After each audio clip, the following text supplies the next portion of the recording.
everyone, I'm your host Ashley Krez, and thanks for joining us on It's All Millennial.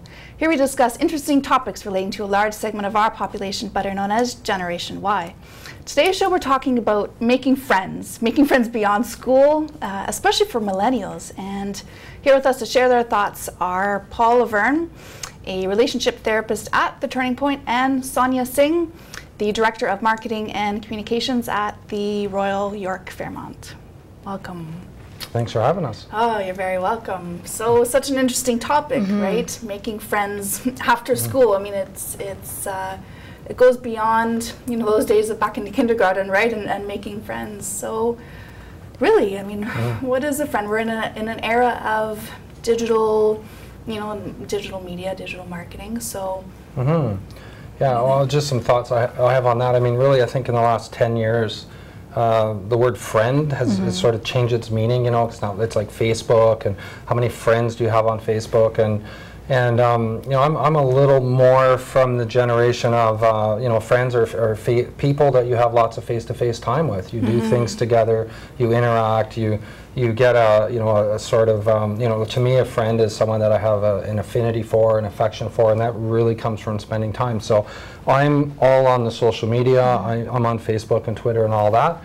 But I think that it's changed, you know, really a lot in the last 10 years, and I think people, of course, are still looking for that connection.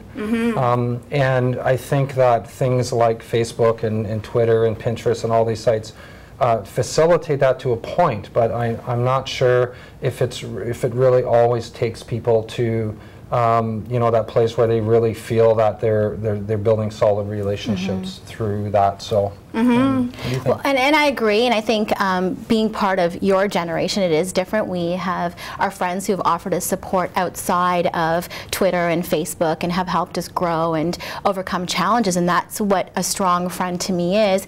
But when I think about Gen Y, that support through forums and groups online is there, and so I think that's where they turn to gain those challenges. Applying for a job now isn't necessarily done by going to that place that you want to work and dropping off your resume. Everything's done online. So I think if you can go to a forum and look for jobs, look for friends, look for meetup groups that encourage friendships, it's okay to do that with Gen Y, and that's where things are going. Yeah, no, absolutely. I love that, and I think you know, if I remember correctly, that's Meetup's motto, right? Is to use the internet to get people off the internet. Absolutely, and you know, I've traveled a lot for work, and I've traveled to a lot of cities where the population isn't that big, and I lived in Edmonton for some time, and I used Meetup to meet a strong group of girls that I'm still friends with now, and those relationships have carried over in Toronto as well. And whether it's sports or hobbies, or you're looking to meet relationships, groups like that help you overcome those challenges, whether you're an introvert or an extrovert. Absolutely, yeah, it's a good medium to, you know, get your foot out there and to meet people. But, you know, I'm wondering, you know, do millennials rely on those sources too much? You know, has there been a change in the body language and those social skills from that regard? Well, I think so. I mean, what sort of body language can you give online outside of what you portray in your photo and emoticons these days? But it's all through your phone as well, right? I mean, a lot of times conversations are not so much verbiage anymore. It's sending off an emoticon to adjust how you feel throughout the day. So on one hand, you know, there's those days of writing those long emails to describe how you're feeling, and now it's those days of just sending a quick emoticon, and I think I can understand both sides of the story. Yeah. And I think there's certain types of, you know, personality types. You know, some people are shy, some people are introverted, some people express themselves very well in writing, and are not so fluid with verbal communication. So I think those kind of forums lend themselves for those kind of people to really make a lot more contacts than they would, you know, before this sort of thing was around. But I mean, of course, ultimately, in most cases, you do have to eventually you know, meet in real life, but I think it's a good starting point for maybe the introverts out there and some of the shy, or if you have social anxiety, or you know, have a real problem with just going up to someone and talking to them, and like Sonya said, the groups is great. You know, go out, join a group, a sports class, a gym, a spinning class, and just find people that have those interests, and the relationships will usually naturally evolve from that, I think. Yeah. I think that's something that's, you know, even I've delved into, right? Being introverted, being a little more shy throughout my whole life. You know, I just said, you know what? You know, you got to initiate, right? You have to put your foot forward. So I think, you know, for the introverts out there, those sources are a good point, but remembering that, you know, it's beyond, you know, beyond the meetup, it's beyond the internet, that, you know, the face-to-face and the conversations are what make us social creatures, right? Right. And it's almost like you're hiding at a certain point. There's a factor of intimidation as well, but you do have to go and meet the person that you've been pick up the phone, make that call. Right, and that's part of it too, that build up, right? How long does it last? Does it go between a couple of exchanges until you decide that you actually have to meet the person and face your own fears? Yeah, absolutely. Well, you must see that with clients that you work with as well. Yeah, and I mean, people, you know, like I said earlier, that need for human connection is a universal thing that, you know, that we all have. We're social creatures. We're driven to form community somehow, which, you know, explains the incredible appeal of something like Facebook. You know, if I came to you 10 years ago and said, hey, you know, I have this thing where people will go on and put a picture in a profile, and then, you know, eventually millions and tens of millions and billions of people are gonna, you would have thought, like, really? You know, but there's something about that seems to really appeal to, especially the Gen Y generation, you know, and they're very fluid with that technology and very comfortable with it. So I mean, it's just really part of the lifestyle. Yeah. Well, a healthy balance with everything, right? Good. Well, you know, we have lots more to keep talking about, so stay tuned after the break. When we come back, we'll keep talking about making friends. Keep watching.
show. So before the break, we were talking about, you know, increasing social satisfaction and making new friends as millennials.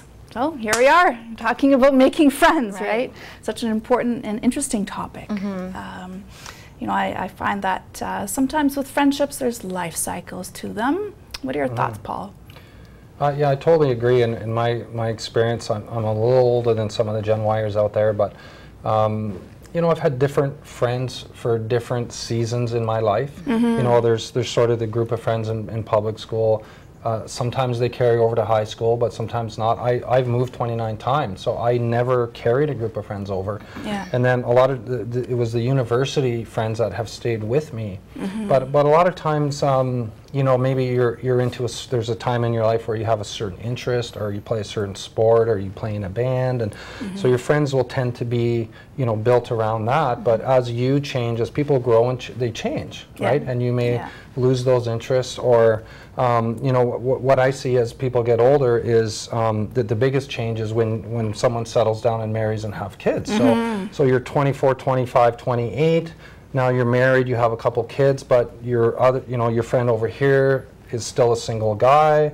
And you know, you hear a lot from those people that they, you know, once all their friends start marrying, they really feel left out, because it's just such a big lifestyle change. Not that you can't be friends through those changes, but big life events, you will often see friends come and go. Sonya? It's very cyclical. If I take a look at some of my friends now, most of my best friends are friends that I've made in the last couple of years, and that goes with changing careers and changing cities, and I think also just challenge and ambition and growth, and a lot of times you outgrow some of the people that you thought were your best friend back in the day, or even just a few years ago. I've changed. I know my friends certainly have changed, and my environment has changed, and so I think it's okay to have cycles of friends. So a lot of times there's friends that you lean on for various types of you know, cycles in your own life, and there could be someone that, you know, is going to offer that positive support, where someone's going to be a little bit more realist and tell you that you shouldn't be hearing the things that you want to hear, and I think that's okay, that those types of friends are what make you who you are today. You know, I can't help but think about letting that friend know that, you know, maybe it's not working for you as well as it used to. You know, almost letting your friend, breaking up with your friend in some regard, right? I mean, that's a difficult thing. Well, and is there a easy way to do it? And now, especially with Gen Y, do you do it over email? Do you write a Facebook message and a text, or, you know? And I can think of a few people that I am no longer friends with, perhaps acquaintances with, and you know, if we ever saw each other, there'd be no hard feelings. But it just sort of died out. You know, there was no need for communication to go back and forth, and we all just realized we were heading in a different direction. And you know, of course, we are no longer friends on Facebook. And is that what happens? That step, right? Like, how do you? Is that what happens with Gen Y? And I think, you know, you do defriend the person on Facebook, or you no longer follow them on Twitter or Instagram, because it's hurtful. You don't want to see that the person has a life outside of you with another group of friends. So I can understand the feelings there and the emotion behind it. Similar to letting you know, ending of a relationship, just with, you know, closing the door and sort of moving on that way. Well, and I hear so many stories, you know, and as a therapist in my office, like, you know, oh my God, my friend's aunt just said this on Facebook, so we blocked her, and then they got mad, and we had a big fight, and you know, and it's sort of, you know, like for me, it's kind of weird that you don't do those things face to face. So it's almost like another layer between people. That's this media, and you know, like I said before, in a way it does, I think, allow people to really sometimes just kind of put it out there. But is there a downside to that? Like, you don't have to use restraint as much, and let's face it, people say things all the time on Facebook that they wouldn't say to your face, or they wouldn't come up to you and say that, but they think because they're safe behind the screen, you know, they can do that, and then they'll get the last word in and then block you, and so there you go. So it almost becomes like a tool or a weapon, you know. So it's really a two-edged sword, and you know, it's not like when you sign up for Facebook, they have sort of a list. Well, I mean, I guess they do have rules, but it's not like, you know, people social talk etiquette. about. It's not social etiquette of like how to behave as a friend, right? Right, you know, and so it's like anything. I mean, there's so much potential for abuse there, and sometimes I'm helping people pick the pieces up of that because some very hurtful things can come out of something like a Facebook message. Believe it or not. Yeah. You know. Yeah. And I don't think you walk into a friendship thinking you're going to unfriend the person. No. And so especially, with social media out there, you're in all sorts of pictures, you're in all sorts of tags and conversations that have been had. Yeah. So it is very easy to go back and delete something, but is that how easy it is to make a friend these days? It's not. You're smiling, Paul. Oh, I mean, the word drama comes to mind. Yes, a lot of course. drama. Yeah. And you know what? When I'm working with couples, for example, I'll often ask them, what are your boundaries around Facebook? And they kind of look at me like, what are you talking about? I'm like, well, for example, does your wife know who all your friends are? Does she have access to your Facebook account? Yeah. What if she sees an ex-girlfriend on there that she's not comfortable you being friends with? Do you delete her? Or do you secretly message each other to just keep in touch or catch up on old times? Right. You know, and I hear this is how affairs get started and all kinds of problems because people haven't sat down and said, you know what, let's have some boundaries around social media. You know, you can look at my phone, you can look at my Facebook account whenever you want. There's no secrets, and I think it's important to have agreement on that. And it's different for everybody. You know, some people may be both very private and others may be open book. So it's whatever works for you. Yeah, well, I think the bottom line is communication, right? You know, with friends, just saying, hey, you know what, this is what works for us, and you know, let's use it that way. Yeah. Very interesting. So, you know, making new friends as an adult, keeping in touch, letting a friend down.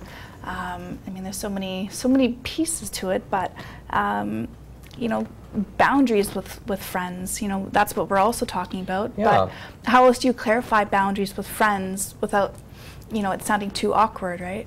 Yeah, I mean, and this comes down to, you know, a person's social skills or interpersonal skills. Like we're sort of talking about, I think what you mean is, you know, that friendship that's sort of, you know, maybe it's 6 months or a year down the road and you start seeing things you don't like or they're doing things that are hurting you. Yeah. So if you have good boundaries, then you know as a person, you know, I don't tolerate being disrespected. I don't tolerate, you know, if a person's late all the time, they're always borrowing money off me. They You don't know follow what? through on what. For sure. Right? Yeah. We've all had that happen, right? Absolutely, and it's such a good point. We'll keep talking when we come back. Stay tuned. We'll talk more about boundaries, friendships, and how to let that person know. Keep watching.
to the show. So before the break, our guest, Paul Lavergne, at the Turning Point Counseling, was talking about boundaries of friendship. So Paul, maybe keep sharing with us. You know, we had some interesting discussions around creating those boundaries with people, right? Especially our close friends. Yeah, for sure.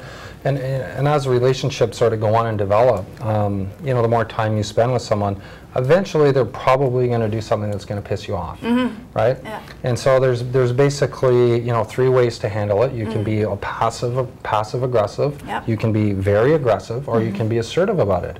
So, and I always find that assertiveness is the best approach. Yeah. And it means, you know, let's say it's the person that never shows up on time, right?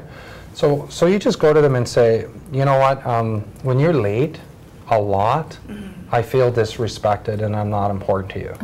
And if you continue to do that, I'm just going to be leaving without you, right? Yeah. And then you have to follow through, right? And so if they're, and a lot of times this is where, you know, you kind of see who's really a good friend and maybe who's just along for the ride. Yeah. You know, a real friend who values your opinion and your feelings will be, well, you know, thanks for telling me. I didn't realize I was doing that, and I'm really going to try to be on time. But if they are late, you follow through and you leave without them. Yeah. And then you see where it goes from there. And I also think just being more experienced with dealing with friendships that have either gone astray or perhaps you've realized who your best friends are now. Thinking back to when I was younger, that wasn't always the case. A lot of times, and I think this happens with Gen Y, that's why we're here discussing them, is that, you know, you get caught up in the popularity of things, and you get caught up in who's in your picture, and how am I going to be cool if I happen to have this person in my photo or this person on my friends list in Facebook. And it's a lot to factor in when you're in this generation and everything is online, and you're trying to make friends with the right people and long term as well. Yeah, yeah.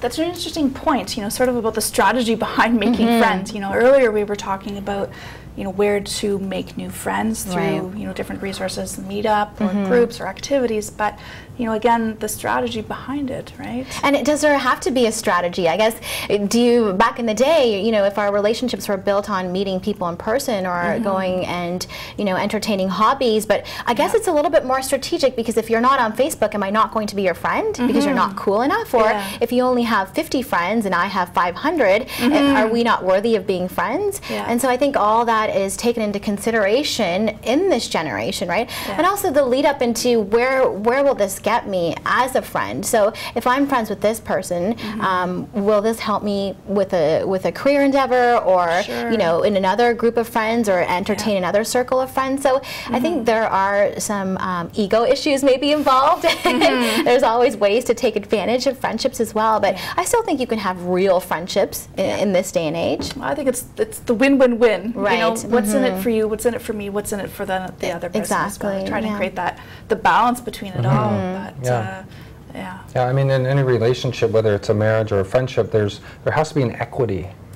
Right? Yeah. So if you have a person that's always taking and the other's always giving, eventually the scales will tip, and the one you'll become resentful and bitter. Yeah. Actually, what's the ratio with that, right? I think the Gottmans coined it the 5-to-1 ratio. Dr. John Gottman and his wife Julie Gottman, right? Isn't it 5-to-1? The 5-to-1 is 5 positive comments for every negative comment. So that's right. You know, sort of what we're talking about with balance, and maybe that plays in there as well. So I mean, at the end of the day, if I feel that you give as much as I do to the relationship, even though some days I give more and some days you give more, we're going to be happy because we feel there's a balance there. Yeah. But what happens in those toxic relationships, right? Those ones that take too much. One-sided. Right. Yeah. And maybe you don't even realize what toxic is to you until you know, you've had time to actually take a step back from the friendship. I think it's okay to take a break. It doesn't necessarily mean you're breaking up with your friend.